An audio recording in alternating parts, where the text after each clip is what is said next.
오늘이 성령 강림 주일입니다. 여러분 성령님께서 사도행전 2장에 우리 가운데 오셨던 그날을 우리가 지키는 그 절기인데요. 그래서 넥타이도 성령님을 상징하기 위해서 빨갛게 했습니다. 다 의미가 있습니다.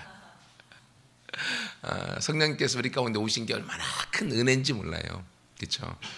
만약에 성령님이 우리 가운데 오시지 않았다고 하면 그러면 구약시대하고 똑같잖아요.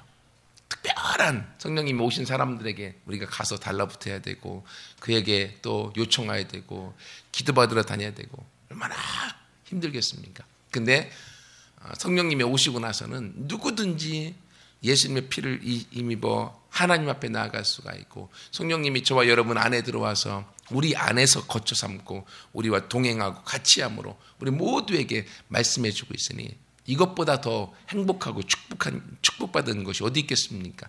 여러분 그러므로요 성령님을 내가 품고 성령님과 함께 살아갈 수 있다고 하는 것 여러분 이것이 이 세상의 금은보화 그 어떤 것들 다 준 것보다 더 큰 은혜이며 축복인 것을 여러분이 아시기를 축원합니다. 왜냐하면 하나님 성령님은 온 천지를 만드신 분이잖아요.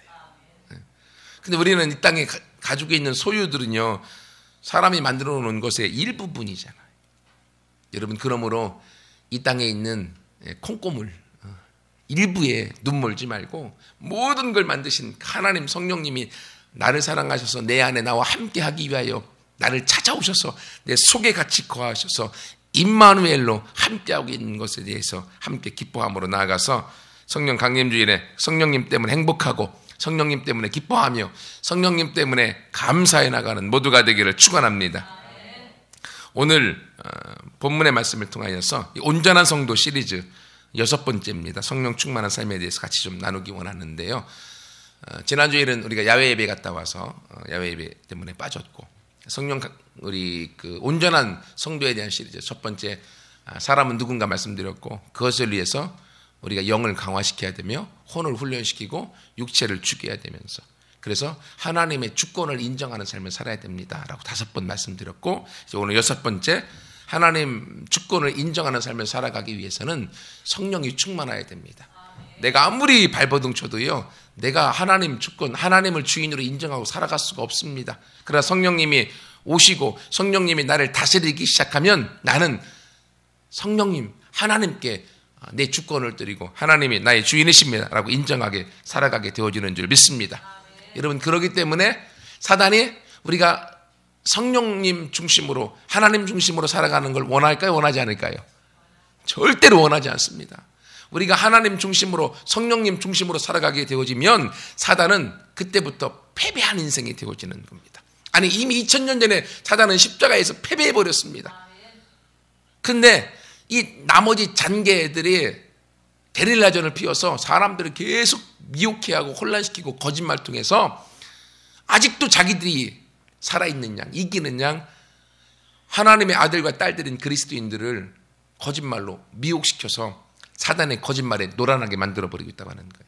그래서 여전히 사도행전에서부터 여러분 오늘 본문의 말씀이 사도행전의 주제 성구인데 성령님이 임하시면 네가 증인이 되어 나가게 될 것이다. 그래서 복음이 거침없이 성령님과 함께 전파되는 것을 우리에게 보여주고 있습니다. 사도행전의 저자가 누가가 썼잖아요. 그래서 누가복음과 사도행전을 누가행전이라고 이야기합니다. 근데 누가행전의 일괄적인 맥은 성령님이 이 일을 주장하셨습니다 라는 내용이에요. 그래서 누가행전을 성령행전이라고 이야기합니다. 이것처럼 성령님이 강력하게 역사하셔서 초대교회 때 예수님을 통하여 복음이 증거케 되어지고 성령님의 오심으로 교회가 세워지고 교회로 말미암아 기독교로 말미암아 그 복음이 로마에까지 전파되어지고 이 로마에까지 전파될 뿐만이 아니라 그로 인하여서 복음의 놀라운 역사가 기적과 능력이 나타난 거 우리가 알고 있지 않습니까? 그래서 결국은 노예들이 그리고 종살이 하면서 어려움 중에 있었던 수많은 그리스도인들이 이제 복음을 통하여서 로마가 기독교 나라로 바뀌어지기 시작하잖아요. 그래서 역사적으로 AD 313년에 기독교가 이 로마의 국교가 되어지는 그러한 일들이 되어지고요. 기독교가 이제 지하에서 숨어서 동굴에서 섬겼던 그런 종교에서부터 드러나서 이제 하나님을 섬기는 종교로 바뀌어져 버렸습니다. 얼마나 큰 축복이에요. 너무 놀라운 역사인데, 근데 그때부터 행복 끝 비극 시작이 되어집니다. 여러분, 참 아이러니입니다.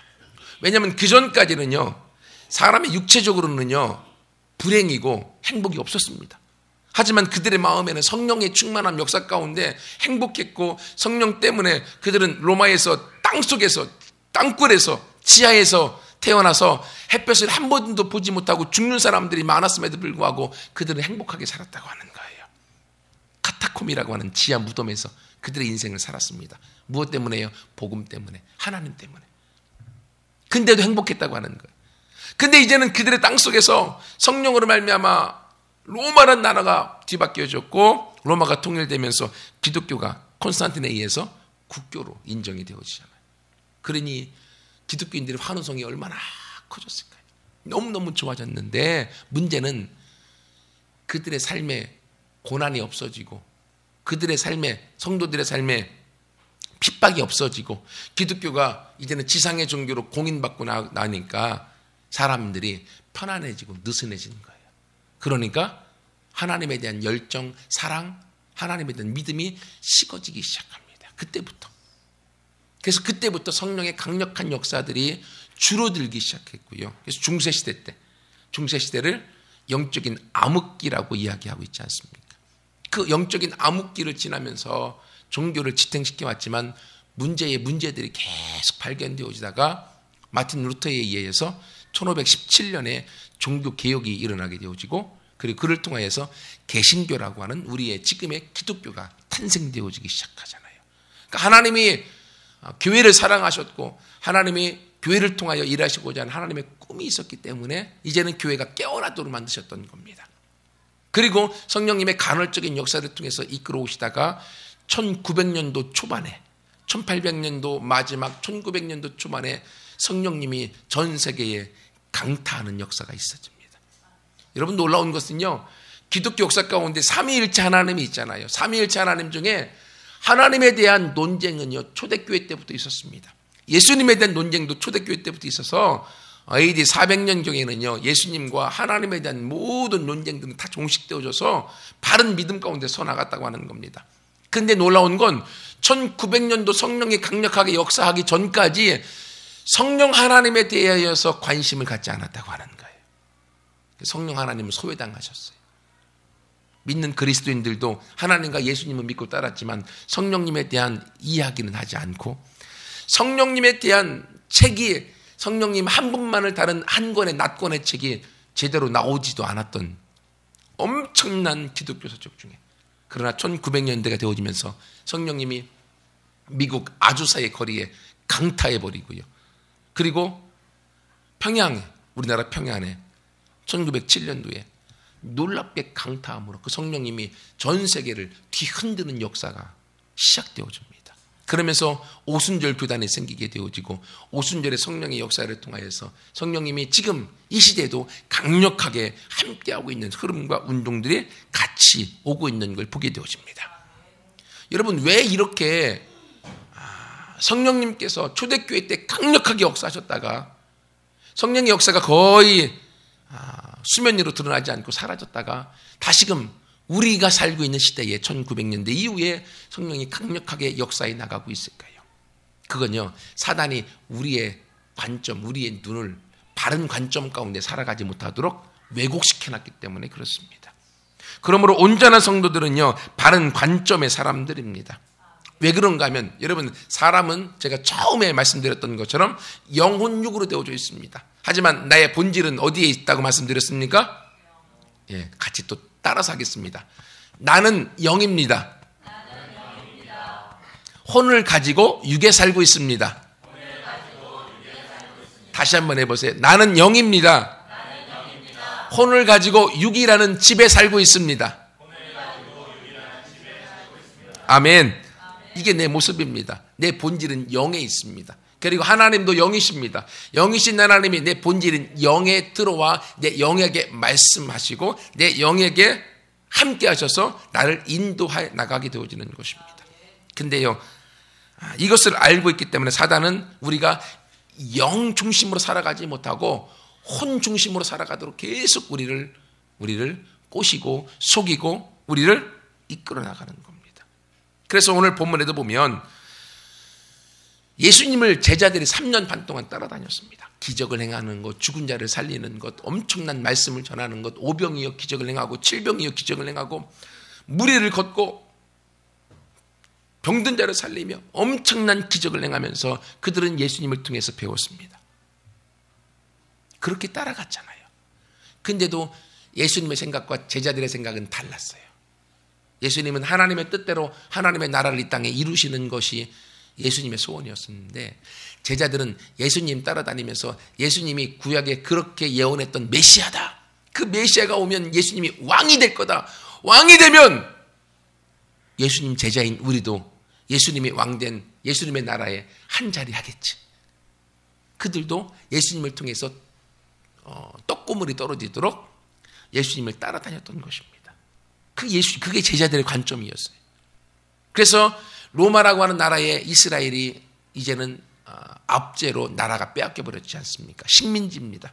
예수님이 오셨습니다. 예수님이 식민지에서 이스라엘을 회복할 것입니다. 그리고 예수님이 왕이 될 것입니다. 이게 제자들이 바라고 있었던 소망이었습니다. 그럼 예수님이 왕이 되면 제자들인 우리들은 뭐 하겠습니까? 예수님의 나라의 장관들이 되겠죠. 한 자리 하겠죠. 그걸 바라보고 따라갔던 것입니다. 근데 결국 끝에 가서 어떻게 됐어요? 예수님이 죽었습니다. 와, 제자들의 생각이 순간 다 산산조각되고 날아가 버린 거예요. 어떻게 됩니까? 그러니까 제자들이 뿔뿔이 흩어진 거예요. 다 도망가 버린 겁니다. 왜? 자기들이 바랬던 예수님의 그 꿈이 이루어지지 않았기 때문에. 근데 예수님은 일괄되게 말씀하셨던 것처럼 죽은 다음에 살아날 것이다. 살아날 것이다. 살아나셨습니다. 살아나고서 예수님이 말씀을 전하고 살아났다는 얘기를 듣자마자 제자들이 다시 모였어요. 다시 모여서 사도행전 내용이 시작되는 것입니다. 제자들이 예수님 앞에 물어본 게 뭡니까? 뭘 물어봤는가 하면 예수님 하나님의 나라가 회복되는 것이 언제입니까? 라고 물어보고 있습니다. 하나님의 나라가 회복되는 게 언제입니까? 무슨 말인가 하면 예수님이 이제는 왕이 되어야지 않겠습니까? 왕이 될 때가 언제입니까? 지금이에요. 빨리 되세요. 왜 우리도 한 자리 하게? 이 얘기 아직까지도 그들의 생각이 바뀌지 않습니다. 그들은 예수님과 바른 관점을 같이 갖고 예수님을 섬기지 않았던 것입니다. 그때 예수님 뭐라고 하십니까? 야, 언제 회복되든지 너희 관심 갖지 말라. 너희들은 오직 위에서부터 약속하신 성령을 기다리고 성령이 임하면 너희들은 오늘 본문의 말씀처럼 증인된 삶을 살아가면 돼. 그러면 하나님의 나라가 이루어지는 것은 하나님이 하실 거야 라고 이야기하고 있습니다. 제자들의 생각 관점을 예수님의 생각 관점으로 바꾸어주고 있는 것입니다. 여러분, 이것처럼 사단은 순간순간 우리들의 생각을 관점을 하나님에서부터 성령님에게서부터 성령님이 주시는 그 어떤 것들, 축복, 은사, 능력, 콩고물에 우리가 마음을 빼앗기게 사단이 만들어버립니다. 그래서 우리가 하나님을 바라보지 못하고 하나님이 주시는 것을 바라보고 거기에 우리 마음이 빼앗겨버리기 시작하면 우리는 성령의 역사와 능력 가운데 우리가 살아가지 못하고 그리고 잘못된 흐름 속에 빠져서 영적인 암흑기로 들어가게 되어지는 것입니다. 여러분, 그러므로 명심하십시오. 내가 영입니다. 그러므로 영이신 성령님께 관심을 갖고 성령님께 집중하고 그리고 그 성령님은요 말씀 안에서만 역사하십니다. 그러므로 하나님의 말씀을 사랑하고 하나님의 말씀을 가까이 하여 나갈 때 여러분은 바른 관점 가운데 바른 성령님을 모시고 성령님을 통하여 하나님 앞에 가까이 가게 되어지고 그리고 하나님이 이루시는 하나님의 나라를 함께 경험하고 하나님의 축복 속에 살아가는 모두가 되어질 줄 믿습니다. 두 번째로는요, 온전한 성도는 성령 충만한 자인데 그건 바른 관점의 사람일 뿐만이 아니라 바로 성령 충만한 가운데 살아가는 사람입니다. 자아 충만이 아니에요. 성령 충만이라고 하는 것입니다. 사람들은 누구나요 자아를 실현하기 원합니다. 왜냐하면 학교에서 도덕 시간에 배운 것은 자아 실현의 인생이기 때문에 그렇습니다. 즉 내가 원하는 삶, 내가 원하는 꿈을 이루는 것, 그것이 세상에서 목적입니다. 그런데요 교회에서는 자아 실현이 아니라 하나님의 나라 실현이 목적입니다. 하나님의 나라의 실현이 결국 우리의 사명이고 그것을 위해서 하나님 우리를 부르신 것입니다. 그것을 위해서는 나라고 하는 내 자아가 죽어져야 되는 겁니다. 내 자아가 포기되어지고 내 자아가 죽어질 때에 성령님이 충만할 수 있는 겁니다. 왜냐하면 자아 실현은요, 이기적인 거예요. 나 중심입니다. 나만 잘 되면 되는 겁니다. 나만 행복하면 되는 겁니다. 이건 잘못된 거잖아요. 예수님만 행복하려고 했으면 하나님이신데 이 땅에 내려오실 이유가 없는 거고, 그리고 십자가에 달려서 돌아가실 이유가 없습니다. 예수님은 죄가 없으신 분이기 때문에. 그러나 그분은 저와 여러분을 사랑하셔서 이타적인 사랑 때문에 하나님의 나라를 위해서 그분은 십자가에 돌아가셨고 십자가의 죽으심으로 그 구원의 역사가 저와 여러분 가운데 흘러와서 오늘 하나님을 섬기고 예배하는 축복된 하나님의 아들과 딸이 될 수 있지 않습니까? 여러분, 이것처럼요, 온전한 성도는요, 내 것, 나 아니요, 성령님을 통하여서 하나님이 원하시는 하나님의 마음을 알고 하나님의 심장 안에 있는 영혼들, 다른 사람들에 대한 관심과 사랑을 갖고 살아가게 되어졌습니다. 여러분, 그러므로 우리가 온전한 성도로 하나님 앞에 나가기 위해서는 성령 충만한 사람이 되어야 되는 줄 믿습니다. 왜냐하면 아까 말씀드린 것처럼 사람은 영이기 때문에 성령을 통하여서 우리의 영이 인도받아야 되는 겁니다. 우리가 차를 타고 갈 때 내비게이션을 인도해 줄 때 우리가 편안히 갈 수 있는 것처럼 우리 인생은 하나님의 본질인 우리의 영에게 하나님의 성령을 통하여 말씀하고 우리를 인도해 주고 있는 것입니다. 그러므로 우리가 성령의 인도를 받을 때 여러분, 사람은요 1초 앞을 모르고 한 걸음 앞을 모르지만 성령님은 우리의 앞길과 미래를 훤히 보고 알고 계시지 않습니까? 그러므로 그 성령님의 인도를 받게 되어지면 우리는 우리 삶에 행복과 축복을 날마다 경험하게 될 수밖에 없습니다. 제가 그 케네스 해긴 목사님 책을 읽고 있는데요, 그 예화 중에서 몇 가지 예화들이 있는데 야, 참 대단하다, 그런 예화들이 있습니다. 무슨 말인가 하면 성령의 인도를 온전히 받게 되어질 때 거기서 얻게 되는 축복의 내용들입니다. 어떤 사람은 우리나라로 이야기하면 주식이죠. 주식 투자를 20년 동안 했는데 자기가 20년 동안 투자했던 그 종목 중에 한 번도 돈을 잃어본 적이 없다라고 얘기를 합니다. 그러니 여러분, 세상에서 그 주식계에서는요, 그 사람이 대부격이 되어지는 거죠. 왜냐하면 이 사람이 투자한 것에는요, 한 번도 돈을 잃어본 적이 없기 때문에. 그래서 많은 사람들이 몰려와서 이야기합니다. 도대체 비결이 뭡니까? 알려달라고. 근데 그는 이야기합니다. 뭐라고 하는가 하면, 사람들이 이 주식이 좋으니까 사라고 이야기했을 때 내 마음속에서도 첫 번째 이거 사야겠다라는 생각이 들지만 나는 사지 않습니다. 나는 그 종목을 가지고 하나님 앞에 가서 성령님 앞에 기도합니다. 그리고 그분이 나한테 음성을 들려줄 때까지, 인도할 때까지 나는 기다립니다. 어떨 때는 며칠씩 내가 하나님의 음성을 기다리면서 기다린 적도 있습니다. 얘기를 해요. 그래서 그는 오직 하나님이 말씀해 주실 때까지, 성령이 말씀해 주실 때까지 그는 머물러 기도한다는 거예요. 그래서 그렇게 기다릴 때는 어떨 때는요, 하루에 한 끼밖에 안 먹는데요, 밖에 나와서 하나님의 음성을 기다리면서 기도하면서, 그리고 통성으로 기도하는 것도 아니래요. 마음으로 하나님이 무엇을 말씀하시는가 계속 기다리는 겁니다. 그리고 잠 잘 때만 잠깐 나와서 잠을 자고 또 그 음성이 들려올 때까지 기다리는 거예요. 그럼 어느 순간에 성령님이 그건 아니다, 사지 말라라는 마음을 준다는 거예요. 그럼 절대로 안 산다고 하는 거예요. 네. 근데 어느 날은 누군가 이 종목 사라고 했는데 딱 내 머릿속에 드는 이성적인 생각은 이거 사면 절대 안 돼 라는 생각이 들었는데 그래도 그걸 가지고 기도한대요. 기도하다 보면 하나님이, 성령님이 사라고 하는 마음을 준대요. 그러면 그는 살아. 결국 그가 주식을 해왔던 그 모든 20년 동안 삶은 자기 마음대로 한 것이 아니라 성령님의 인도 따라 했기 때문에 그는 실패하지 않고 한 번도 돈을 잃어본 적이 없다. 기복적인 것 같지만요, 한 가지 예를 말씀드리는 겁니다. 이것처럼 성령님은 우리의 앞길을 알고 계시기 때문에 그는 우리의 삶 가운데 날마다 함께 하셔서 우리의 영의 음성을 통하여 인도해 주기 원하시는 거예요. 여러분, 우리가 하나님을 믿고 하나님이 내 안에 계시고 성령님이 나와 함께 하시는데 우리도 그 성령님의 인도 따라 살아가야 되지 않겠습니까? 성령님은 좋으신 아버지지 않습니까? 그분 우리를 축복해 주기 원하시는 분이고 우리 삶 가운데 행복과 그리고 그 일을 통하여 하나님의 나라를 증거하기 위해서 저와 여러분을 세우지 않았습니까? 여러분, 그러므로 이제는 머리로만, 이성적으로만 하나님을 믿는 분들이 아니라 성령 강림주일날 성령님은 저와 여러분에게 말씀하기 위해 오셨고 우리를 인도하기 위해 오시지 않았습니까? 이제는 우리 또한도 우리의 영을 성령님 앞에 집중하여서 성령님의 인도 따라 나아가는 우리 모두가 되기를 축원합니다. 그러면 성령은 어떤 영이신가? 몇 가지 말씀드리기 원하는데요. 첫 번째, 성령님은요, 사역의 영이십니다. 즉, 일하시는 영이라는 거예요. 한국 교회는 뭔가 잘못됐는가 하면 성령님을요, 은사로 받으려고 성령님을 너무 갈망했습니다. 좋습니다. 성령님은 은사를 주시기도 하십니다. 하지만요, 성령님이 은사를 주시는 목적이 어디 있습니까? 가서 일하라고 주는 거죠.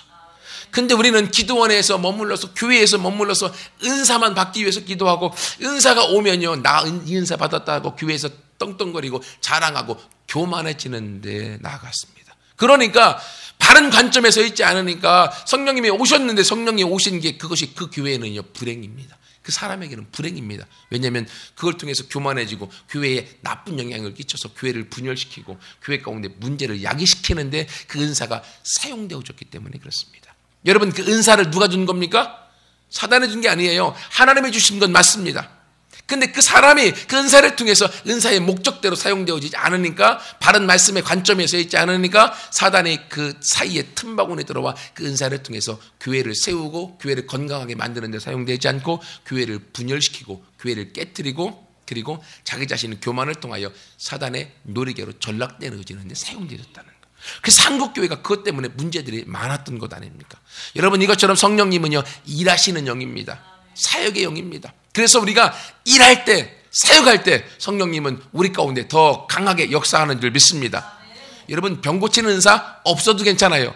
성령님은 일하시는 분이에요.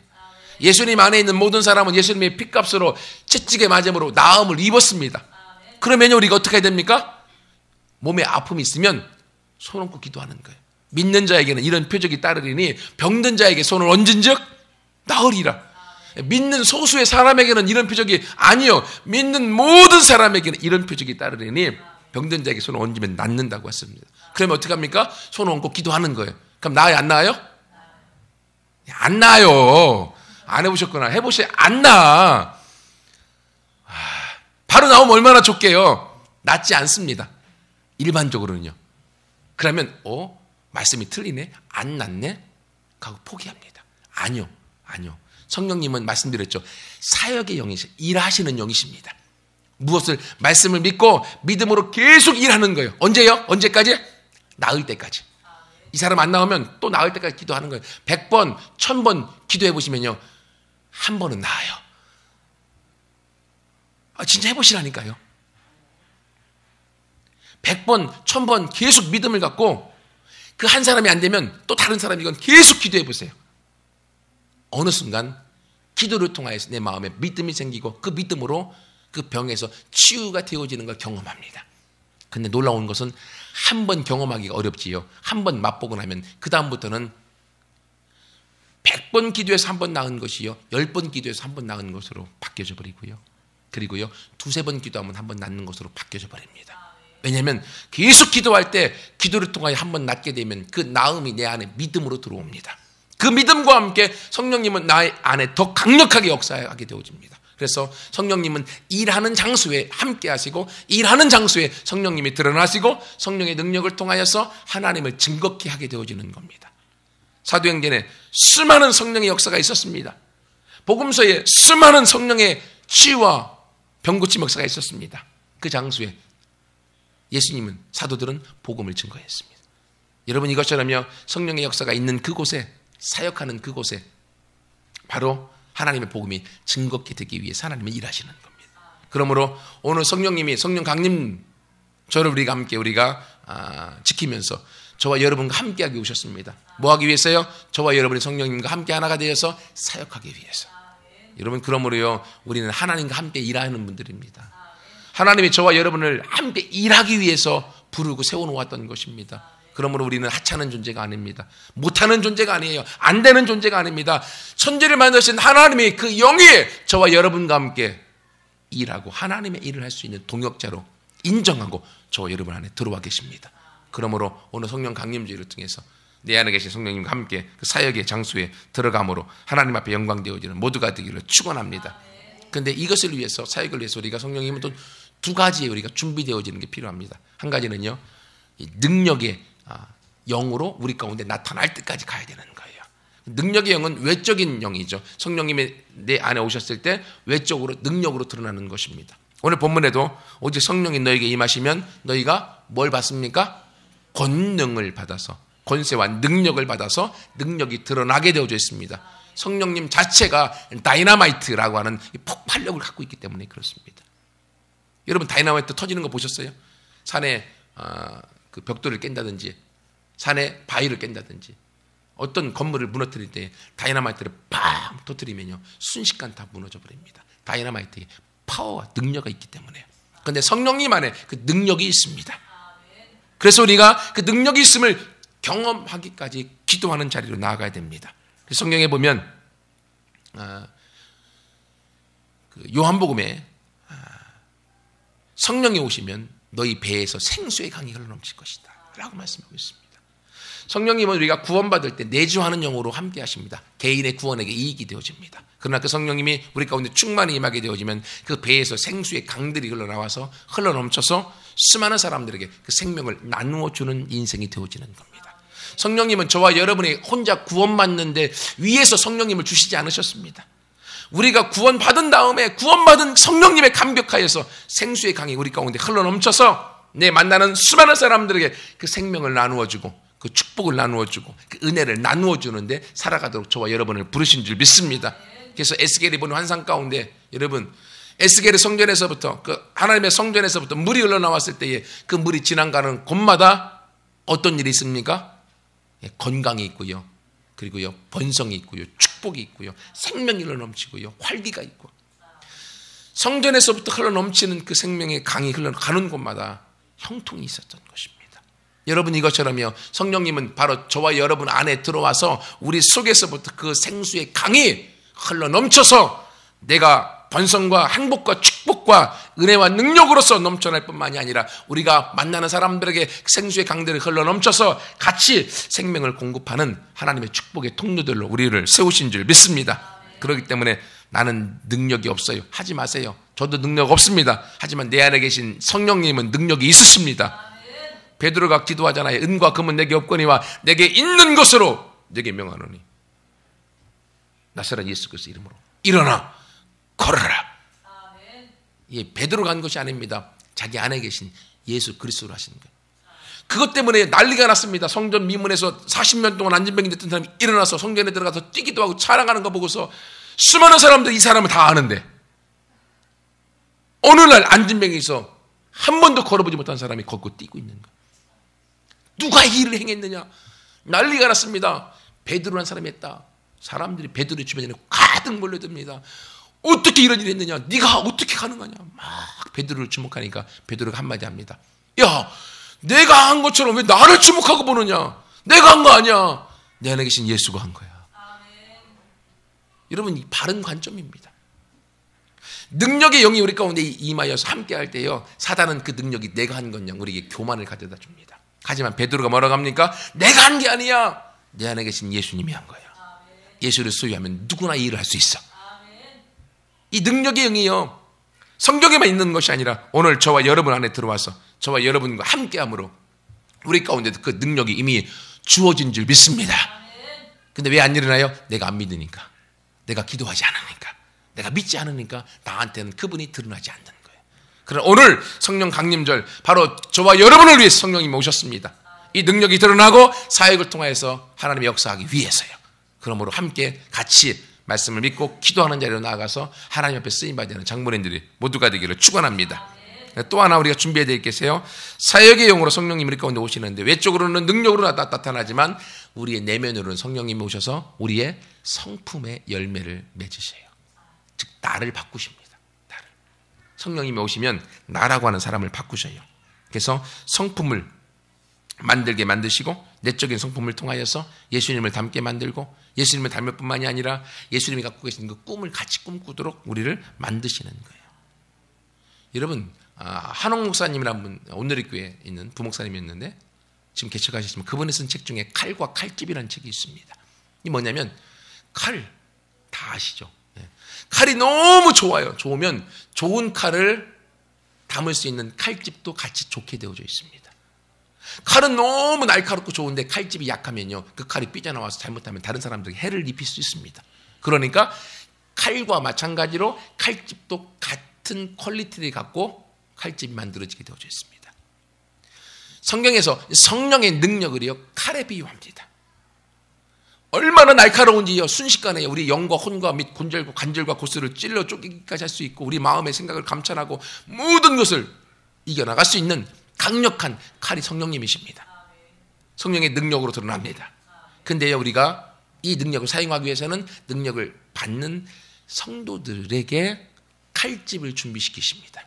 그 칼집이 성품입니다. 인격입니다. 근데 사람은 누구나가 내 성품과 인격이 훈련되어지는 걸 원하지 않아요. 왜? 너무 고통스러운 작업이기 때문에. 그래서 우리가 옛날에 60년대, 70년대 우리 부흥강사 목사님들은요, 깡패하다가 막 은혜 받고 목사님 됐잖아요. 그분들은요, 능력은, 칼은 막 너무 좋은데 칼집이 준비가 안 됐어요. 그래서 막 부흥강사 중에서 욕쟁이 부흥강사도 있잖아요. 이제 막 집사님들한테 막 욕해갖고, 예, 제가 하는 거 아닙니다. 그분이 얀얀아 은혜 받아, 성령 받아, 그러면 아멘 하면 막 성령이 임하고 막. 근데요, 거기에요 엄청나게 막 사람들이 몰려들고요, 은혜 받고 그랬어요. 60년대 70년대. 왜? 그때는 가난했고 마음이 너무 가난해서 성령님의 사모함이 너무 컸기 때문에. 근데 우리나라가 지금은요 잘 사라졌습니다. 너무너무 좋아졌어요. 근데요, 은혜가 있다고 해서요 그렇게 인격이 준비 안 된 부흥강사님 오면요 거기 안 갑니다. 왜? 욕 듣기 싫어갖고. 지금은 은혜를 받고 있어도요, 내 인격이, 성품이, 열매가 예수님을 닮은 모습으로 가야 돼요. 그래서 성령님이 우리를 만지시는 겁니다. 그렇게 될 때 더 강력하게 하나님이 우리를 사용하시는 겁니다. 그래서 성령님은 능력의 영으로 오시기도 하고, 또한 우리를 만드시는 성품의 영으로 오십니다. 그래서 결론적으로, 그래서 성령님은 어떤 일을 하시느냐? 성령님 오신 목적은 능력을 주어서 우리가 증인이 되기 위해 하시는 거예요. 결국 성령을 처음에 제가 사역의 영이라고 말씀을 드렸습니다. 성령님 오시면 사역을 통해서 우리가 증인이 되기 원하는 거예요. 증인. 누구의 증인이요? 하나님의 증인. 예수님의 증인. 사람들이 나를 보면 누구를 보게 된다고요? 나를 보면 예수님을 보고, 나를 보면 하나님을 보고, 나를 보면 성령님을 인정하도록 하나님이 저와 여러분을 만드신 줄 믿습니다.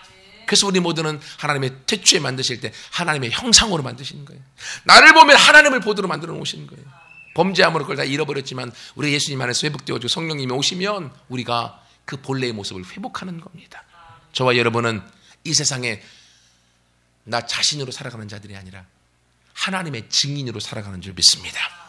우리를 보면 하나님을 보고, 우리를 보면 예수님을 보는 자들로 우리를 세우신 줄 믿습니다. 그러므로 우리가 성령님을 사모하고 성령님을 사랑함으로 함께 그 자리로 나가서 이 성령 강림주일날 성령님, 나를 성령님을 통하여서 하나님의 증인으로 세우셨다고 했는데 나도 증인 될래요.